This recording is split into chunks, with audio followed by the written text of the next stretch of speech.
Hello friends, welcome to commerce study solution.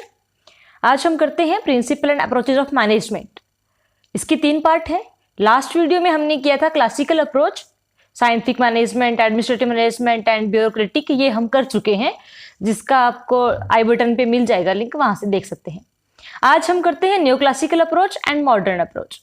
New classical approach में कौन कौन सी आती हैं? Human relation approach, behaviour science approach, and modern approach में आती है quantitative approach, system approach and contingency approach. New classical approach क्या है? ये मेनली क्या है, ह्यूमन रिसोर्स के ऊपर ज्यादा फोकस करता है। और मॉडर्न अप्रोच है, ये क्लासिकल और न्यू क्लासिकल दोनों का एक मतलब इंप्रूव्ड वर्जन है। तो करते हैं डिटेल। न्यू क्लासिकल अप्रोच ये क्या है, हमने पीछे किया था कि इसमें क्या है, ह्यूमन रिसोर्सेज है, उसके ऊपर ज्यादा फोकस किया गया है, उसको ज्यादा मतलब इंपॉर्टेंस दी गई है। तो उसी के दोनों पार्ट को हम करते हैं, new human resource approach and behaviour science approach. Human relation approach जो कि एल्टन मायो ने दी थी, जो कि एक बहुत ही फेमस साइकोलॉजिस्ट थे एल्टन मायो। इन्होंने क्या किया, एक एक्सपेरिमेंट कंडक्ट किया था जो कि 1927 टू 1932 चला था। यूएससी की एक वेस्टर्न इलेक्ट्रॉनिक कंपनी थी हाथोन। एक्सपेरिमेंट इन्होंने किया था उसके अंदर कंपनी में। उसके बाद इस एक्सपेरिमेंट को हाथोन एक्सपेरिमेंट के नाम से भी जाना गया।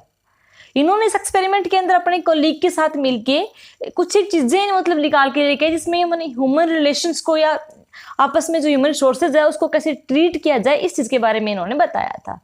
वहां पे इन्होंने जो अपने काम जो एक्सपेरिमेंट किया अपने कलीग के साथ मिलके, यहाँ पे 29,000 वर्कर थे जो उस टाइम वहां पे काम कर रहे थे।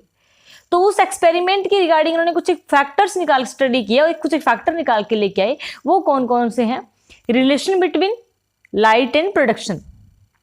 इन्होंने बताया कि जो हमारा जो प्रोडक्शन है ना, वो रिलेट करता है वर्किंग कंडीशन के ऊपर करता है, पर इतना नहीं करता। यानी कि लाइट एंड प्रोडक्शन के ऊपर क्या है, condition of work and production का क्या रिलेशन है, इकोनॉमिक नॉन इकोनॉमिक इंसेंटिव और प्रोडक्शन का इनका आपस में क्या रिलेशन है। इनको इन्होंने बताया कि अगर हम उस ह्यूमन बीइंग को ज़्यादा फोकस करेंगे, ह्यूमन रिसोर्सेज हैं उनको अच्छे से ट्रीट करेंगे, उनको ये चीज़ें प्रोवाइड कराएंगे, तो अल्टीमेटली ऑटोमेटिकली क्या होगा, हमारा वर्क है वो बहुत अच्छा आएगा, उसका फीडबैक बहुत अच्छा निकल के आएगा, आउटपुट उसका अच्छा आएगा। इन्होंने एक्सपेरिमेंट किया था, इसमें इन चीज़ों के बारे में इन्होंने बताया। इन्होंने एक बार लास्ट में यही कंक्लूड किया था इसमें कि इसमें जो इमोशनल फैक्टर है ना, वो भी इफेक्ट करते हैं वर्किंग कंडीशन के साथ साथ। उनकी जो अपनी खुद की उनकी जो वर्कर्स हैं, जो एम्प्लॉई हैं, वो काम करते हैं, उनकी डिज़ायर्स फीलिंग उनकी भी होती, तो उन चीज़ों को भी साथ में ध्यान में रखा जाए, इनका ये कहना था। अब हम करते हैं नेक्स्ट, बिहेवियर साइंस अप्रोच। ये नियर अबाउट आफ्टर 1940 के बाद propound की गई थी। इसमें कई हैं हमारे साइंटिस्ट हैं, प्रोफेसर्स हैं, उनका कंट्रीब्यूशन रहा है इस अप्रोच में। ये थोड़ा ह्यूमन रिसोर्स अप्रोच का थोड़ा सा इम्प्रूव्ड वर्जन कह सकते हैं हम। चस्टर आइबनर्ड, रैनिस लिकर्ट, अब्राहम मास्लो और भी कई हुए हमारे साइंटिस्ट हुए हैं जिन्होंने इसमें कंट्रीब्यूट किया। सबका अपने अलग अलग, सबने अपने पॉइंट ऑफ व्यू रखे थे।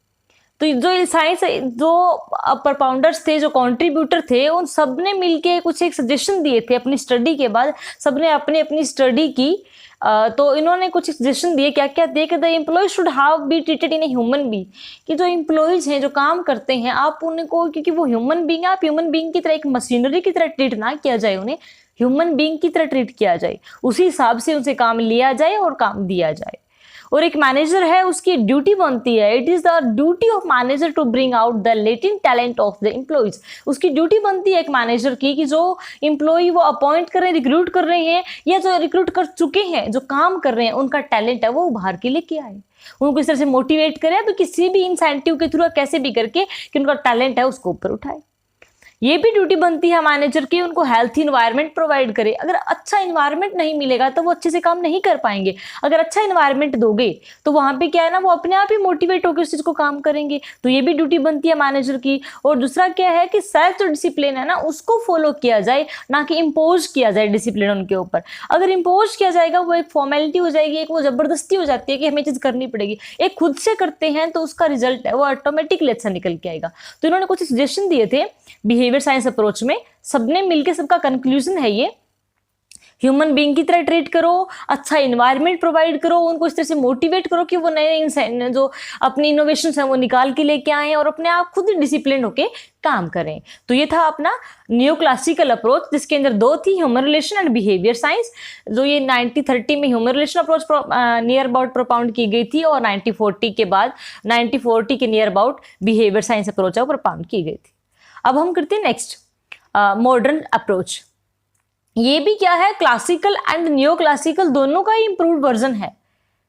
इसको ये आफ्टर नियर मतलब 1950 के आफ्टर मतलब इसको प्रोपाउंड किया गया था। इसके बेसिक 3 पिलर हैं मॉडर्न अप्रोच के, quantitative approach, system approach and contingency approach. Quantitative approach क्या कहता है, इसमें ये फर्स्ट ऑफ ऑल प्रोपाउंड किसने की थी, जो इसको प्रोपाउंड की थी C.W. चोर्समन ने अराउंड द ईयर 1950 के नियर अबाउट, एग्जैक्ट नहीं कि कब क्या, पर नियर अबाउट 1950 में इन्होंने प्रोपाउंड किया था। इनका कहना था इसको कि इसमें अलग अलग टेक्निक्स हैं कि जो भी हमारी कॉम्प्लेक्स प्रॉब्लम आती हैं, जो हम काम करते हैं ऑर्गेनाइजेशन के अंदर, जो प्रॉब्लम फेस करते हैं, उनको अलग अलग टेक्निक्स के थ्रू अलग अलग मेथड लगा के उसको क्या सॉर्ट आउट किया जाए, उसी तरीके से उसको क्या उस प्रॉब्लम्स का सॉल्यूशन निकाला जाए। इसको हम ऑपरेशनल रिसर्च या ऑपरेशनल एनालिसिस के नाम से भी जानते हैं। नेक्स्ट है सिस्टम अप्रोच।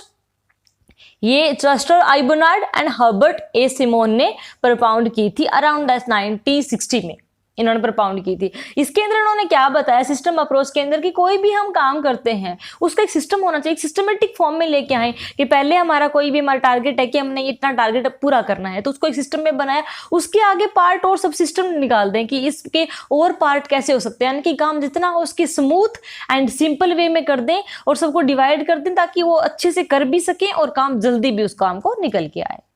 नेक्स्ट है कॉन्टिजेंसी अप्रोच, जिनके कॉन्ट्रीब्यूटर्स हैं R.W. Lord's, Johan Woodward and और भी हैं इनके कुछ एक, जो सबने मिलके अपना कंट्रीब्यूशन दिया था। ये 1970 के नियर अबाउट इन्होंने प्रोपाउंड की थी, ओरिजिनेट किया था इसको। इसमें क्या है, इसको हम सिचुएशनल अप्रोच भी कहते हैं कॉन्टिजेंसी को, सेकंड नाम इसका सिचुएशनल अप्रोच भी है, यानी कि सिचुएशन के हिसाब से जिस तरह की सिचुएशन है, जिस तरह का एनवायरनमेंट है, उसी हिसाब से डिसीजन लिए जाते हैं कि इस सिचुएशन की ये डिमांड है, इस सिचुएशन की ये डिमांड है, उसी के अकॉर्डिंग ही वहाँ पे सॉल्यूशन है वो लिए जाते हैं और ऑन द स्पॉट क्या है हम डिसीजन लेते हैं। मैनेजमेंट है वो इस तरह से मैनेजमेंट अपना काम है वो करती है। तो ये था अपना आज का टॉपिक। इसी के साथ हमारा जो मैनेजमेंट प्रिंसिपल हैं या अप्रोचेस हैं वो टॉपिक कंप्लीट होता है। क्लासिकल अपन इस प्रीवियस वीडियो में किया था, नियो क्लासिक। होप सो आपको ये क्लियर हुआ है। अब बहुत ही शॉर्ट करने की कोशिश की है हमने कि बहुत ज़्यादा डीप में ना जाके जो चीज़ें इंपॉर्टेंट हैं वही आपके लिए लेके आए। होप करते हैं कि आपको ये पसंद आए। Thanks for watching, bye bye.